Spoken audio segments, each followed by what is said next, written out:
pour vous informer et bienvenue donc dans cette édition d'information. Le sommaire, ouverture ce dimanche à Abuja, au Nigeria, du 60e anniversaire, du 60e sommet ordinaire et des chefs d'État et de gouvernement de la CEDEAO. La rencontre est axée sur les questions liées aux réformes des institutions sous-régionales, la situation politique, sécuritaire et économique. Et puis une conférence de presse a eu lieu ce week-end à Conakry, organisée par les membres de la coalition nationale qui œuvrent pour la paix en Guinée. Cette rencontre était axée sur la cohésion sociale en Guinée forestière. C'est tout pour les titres.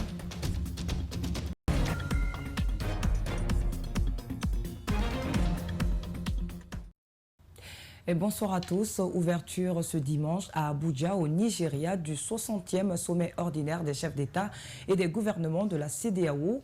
Au programme, les questions liées aux réformes pour rendre plus performante l'institution sous-régionale, mais également la situation politique, sécuritaire et économique dans la sous-région.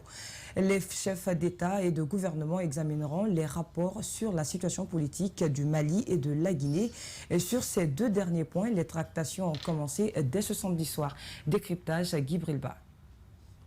Au programme, les questions liées aux réformes pour rendre plus performante l'institution sous-régionale, mais également la situation politique et sécuritaire et économique dans la sous-région. Les chefs d'État et de gouvernement examineront les rapports sur la situation politique au Mali et en Guinée. Sur ces deux points, les négociations ont commencé dès samedi soir. Ce n'était pas un dîner de gala, mais un dîner de travail. Il a duré environ 2 heures et a réuni les chefs d'État de la CEDEAO déjà présents à Abuja. L'objectif était de commencer à accorder les violons sur ces dossiers avant le début du sommet ce dimanche. Sur la Guinée, toujours pas de chronogramme au sujet des prochains scrutins à Conakry. Les militaires marchent à pas des sénateurs, a fait observer lors du dîner l'un des participants. Dans la missive adressée au président en exercice de la conférence des chefs d'État de la CEDEAO, le colonel Assimi Goïta s'engage au plus tard, le 31 janvier 2022, à fournir un chronogramme détaillé des élections. Il justifie ce retard notamment par la nécessité pour les Maliens de se retrouver pour crever l'abcès de certaines plaies. Mais d'ores et déjà, l'argument n'a pas convaincu plusieurs leaders présents à Abuja qui rappellent que le 28 février 2022 est la fin officielle de la transition malienne. Alors sanctions ou pas contre des dirigeants maliens et guinéens, s'interroge le site d'information RFI.fr. Attendons de voir. La famille de feu camarade Sékou Touré peut désormais utiliser en toute tranquillité les biens immobiliers du père de l'indépendance guinéenne. Et se trouvant à la Belle-Vue, dans un décret télévisé ce vendredi du président du CNRD, le colonel Mamadi Doumbouya a décidé de tout restituer à la famille. À la suite de cette décision, une grande mobilisation des partisans de Sékou Touré a eu lieu ce samedi sur place. Justin Leno, Abdoulaye Camara ont pu recueillir leur joie. Liberté, souveraineté, respect. Des slogans révolutionnaires scandés par les partisans du guide de la révolution, le fait camarade Ahmed Sékou Touré. Ici, au cas de la Belle-Vue, ils expriment leur joie à la famille après la restitution des biens immobiliers de Sékou Touré. Le président Doumbouya, certes, on ne l'a pas dit officiellement, mais il s'était engagé auprès de la première dame, Adja André Touré, à restituer les biens de la famille, y compris à pouvoir prendre d'autres dispositions à l'égard de la famille afin de pouvoir le reconnaître par rapport au devoir que le président, au sacrifice que le président Ahmed Sékou Touré a consenti pour cette nation. Pendant une trentaine d'années, la famille du père de l'indépendance guinéenne a été privée de ses domaines par les régimes précédents. Au dire de Hadja André Touré, l'épouse de Sékou Touré, l'espace avait été acheté par son défunt mari avant même l'obtention de l'indépendance de la Guinée. À l'époque, c'était un dépotoir d'ordures qui avait servi à la culture du riz. Figurez-vous que c'est après que 37 ans que cette injustice à l'égard de la famille du président Ahmed Sékou Touré est en train d'être réparée.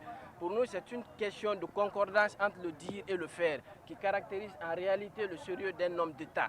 Ses partisans souhaitent que Mamadi Doumbouya achève ce qu'il a commencé. À date, Mohamed Touré, le fils de Sékou Touré, a besoin de liberté. Il est en détention aux États-Unis d'Amérique pour avoir maltraité une mineure. Nous donnons le temps au temps et nous penserons que le camarade Mohamed Touré, à travers l'appui des nouvelles autorités, pourra bientôt, avec son épouse, découvrir la totale liberté afin de rentrer de façon digne en République de Guinée. La famille Touré oublie donc tous ces moments de tristesse car cette décision des autorités militaires représente un profond soulagement. Et des réactions parmi celles-ci, Dansa Kroma, président du CNOSC, affirme que c'est une injustice qui est réparée. Et par cet élan, il invite le président de l'Institut de la Transition à œuvrer pour la réconciliation. Il est au micro de Saïdou Lebere-Baldé. Une injustice qui n'a que trop duré. Aujourd'hui, la famille du président Ahmed Sékou Touré se trouve être rétablie dans ses droits. Mais ce n'est pas seulement en termes de droits ou de jouissances matérielles, mais c'est en termes de dignité et de reconnaissance. Donc, je salue cette volonté du président de la transition à passer par des actes concrets pour amorcer la réconciliation entre les Guinéens.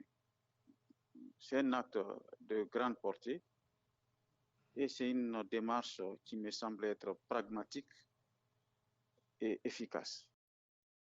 En Haute-Guinée à présent, l'antenne régionale du Forum national pour la libération du professeur Alpha Condé, en collaboration avec la coordination régionale du RPG Arc-en-Ciel, demande la libération de l'ex-président guinéen Alpha Condé.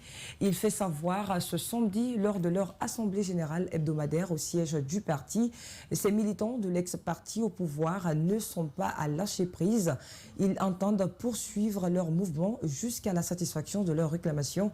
Pour plus de précisions, on fait le point avec Alpha Oumar Kouita, notre correspondant sur place. La libération sans condition de l'ex-président guinéen était ce samedi au menu de l'Assemblée générale du RPG Arc-en-Ciel. Le nouveau siège du parti situé au quartier Météo dans la commune urbaine de Kankan a servi de cadre à la rencontre.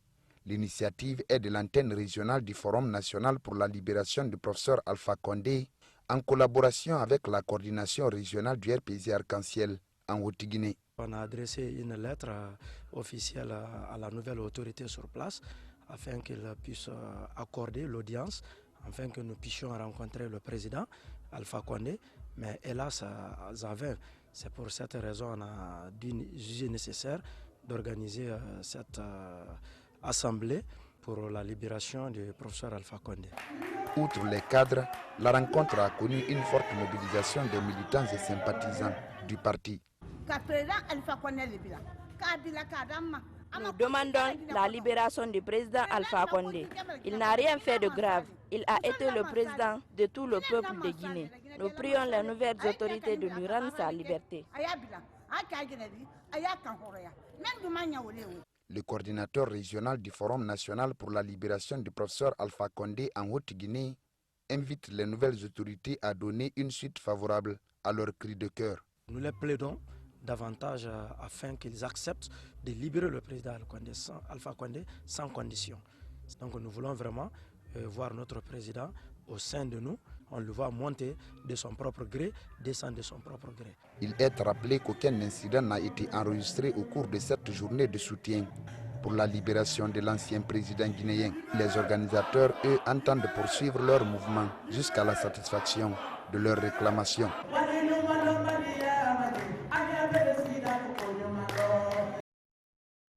Nous revenons à Conakry. La jeunesse de la coordination Wali Poulard prône la paix et l'unité nationale.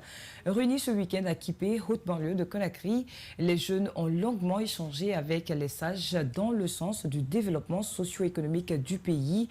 Et c'est indispensable selon les initiateurs. Alceni Baldé, Ibrahima Souri-Souma, reportage.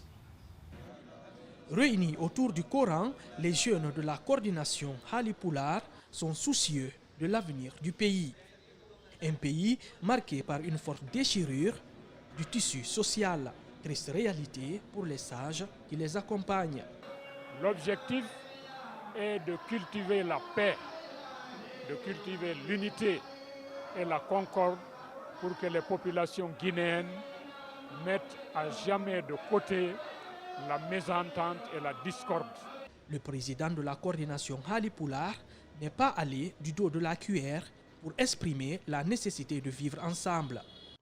Pour lui, les autorités militaires doivent s'inscrire dans cette logique.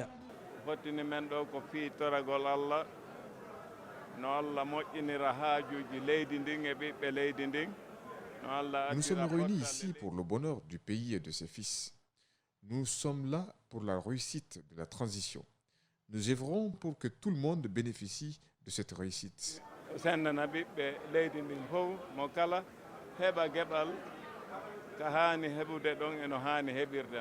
Pour Telly Sall, ce pays regorge d'énormes potentialités. Il faut que les Guinéens en profitent. Ce pays est plein d'intellectuels, ce pays est plein de cadres. Si nous travaillons ensemble, je vous assure que ce pays sera rempli par des étrangers et on sera même obligé de demander des visas pour être dans ce pays. Satisfaits de la mobilisation, les jeunes comptent pérenniser cette initiative. Et comment renforcer la cohésion sociale en Guinée forestière? La question a été au centre d'une conférence de presse ce week-end même à Conakry. L'initiative est des membres de la coalition nationale qui œuvre pour la paix en Guinée. Elle a fait suite à une profonde étude menée sur l'identification des conflits en Guinée forestière et des pistes de solutions. Rosaline Goto-Mounemu commente les images d'Ousmane Sissé. Zéro Corée ces dernières années a été le théâtre des violences. Triste réalité. Dans le souci de promouvoir une cohésion sociale dans la région forestière, des efforts de sensibilisation ne finissent pas. Récemment, les membres de la coalition nationale pour la paix en Guinée y ont fait une visite terrain. L'objectif est de faire un rapprochement interethnique.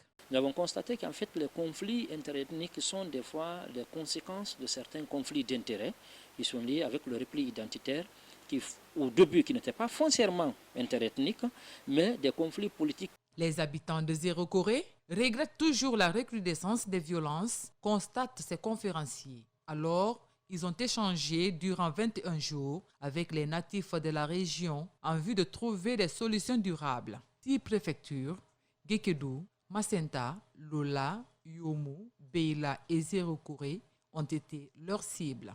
Avec chaque groupe, nous avons échangé sur les causes des conflits, les conséquences, les pistes de solutions, l'identification des personnes ressources qui peuvent s'impliquer positivement dans la gestion des conflits. Le responsable chargé de communication de la coordination nationale des unions forestières se réjouit du travail fait par les membres de la CNPJ. Il réitère sa volonté d'accompagner cette initiative. Nous avons déjà fait beaucoup de démarches sur le terrain pour ramener la paix et en région forestière. Donc si nous avons déjà des ONG qui s'impliquent pour mettre fin à ces conflits récurrents dans notre région, on ne peut que s'en réjouir.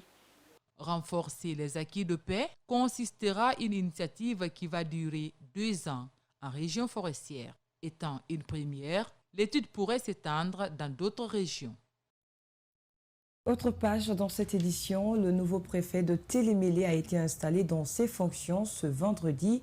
Et c'est le gouverneur de la région de Kindia qui a présidé cette cérémonie d'installation. Les habitants de la localité, quant à eux, attendent beaucoup de leur nouveau préfet sur le plan de la réforme administrative. De retour de Télémélé, voici le reportage de Malik Sangana Kamara. Dans une ambiance festive nourrie d'espoir, la population de Télémélé accueille le cortège de leur nouveau préfet à la rentrée de la ville. Colonel Mamadou Lamarana Diallo est venu prendre fonction après avoir prêté serment devant le président de la transition à servir loyalement. À la Villa Sili, où se déroule la cérémonie de prise de fonction, la salle est archi-comble. Toutes les couches et services relevant de la préfecture de Télémélé sont représentés pour être témoins. Nous vous souhaitons la bienvenue. Un agréable séjour de travail. En tout cas, la population de Télémélé est une population pacifique. C'est une population soumise. Elle n'est pas là pour dire non à un chef. De Koubia à Dinguiraï puis à Fria, en qualité de préfet, colonel Mamadou Lamarana n'est pas noviste dans l'administration. Partout où il a servi, il a posé des actes positifs. Un témoignage fait par le gouverneur de Kindia avant d'investir le promu dans ses nouvelles fonctions. J'ai l'insigne honneur aujourd'hui de l'installer dans ses fonctions de préfet de Télémélé. Pour réussir sa mission, colonel Lamarana sollicite une collaboration fraternelle avec sa population, mais aussi les cadres de la préfecture. Ma présence à Télémélé ici, c'est pour rester avec vous, faire la paix avec vous, travailler la préfecture avec vous. Le préfet seulement seul ne peut pas faire sans vous, sans votre accompagnement. Cette cérémonie de prise de fonction a été marquée par la présence d'une importante délégation venue de Fria pour témoigner les bienfaits du colonel Lamarana lors de son passage comme préfet de cette localité. Et puis nous revenons à Conakry pour parler mode dans cette édition d'information. Afro Fashion Night est un événement de mode qui se déroule chaque année en Guinée. Sa 3e édition est lancée ce dimanche sous le thème « Le textile africain et sa véritable identité ». L'objectif, selon les organisateurs, est de promouvoir la mode à travers le textile du continent. Marissa Camara, Ousmane Sissé signent ce reportage. Le textile africain, sa véritable identité. C'est le thème retenu pour cette édition d'Afro Fashion Night. C'est dans la dynamique de promouvoir le textile local que la fondatrice de la structure organisatrice a placé l'événement. Donc, cette année, nous sommes vus dans l'obligation d'apporter une touche nouvelle en organisant ce défilé-là dans nos propres locaux à Taouya pour une fois, sous le thème de la valorisation du textile africain, parce que nous avons remarqué aussi que de nos jours, nombreux sont ceux qui n'arrivent pas à faire la différence entre le wax, qui est un tissu fabriqué ailleurs et vendu sur le continent africain, et les tissus que nous produisons sur le continent. Pour la Guinée, ça sera le kendeli, le pagne forêt sacré et le lépi. Donc nous avons décidé de consacrer le thème de cette édition-là à la valorisation du textile made in Africa. En Guinée, les idées ne manquent pas dans le monde de la création. Mais les spécialistes du domaine se plaignent régulièrement du manque de moyens à la hauteur de leur imagination. Présente à la cérémonie, cette autre créatrice estime que les idées de l'Afro Fashion Night est originale. Elle lance un appel au soutien pour pérenniser ce genre d'initiative. Tous mes vœux de bonheur pour Emma. Je l'encourage à aller vraiment de l'avant. Elle est très jeune, elle a du talent et je sais que vraiment elle fera la fierté de la Guinée. Et je demande à tout le monde de la soutenir. À retenir que EMAF est une maison de mode, d'art et de décoration à l'africaine qui propose des services de tout genre. Et c'est la fin de cette édition d'information au compte de 19h45 sur Espace TV. Elle a été réalisée par Guy Brilba, à la régie Alia Sokra et Nalaï Sidibé. Merci à tous de l'attention et bonne soirée.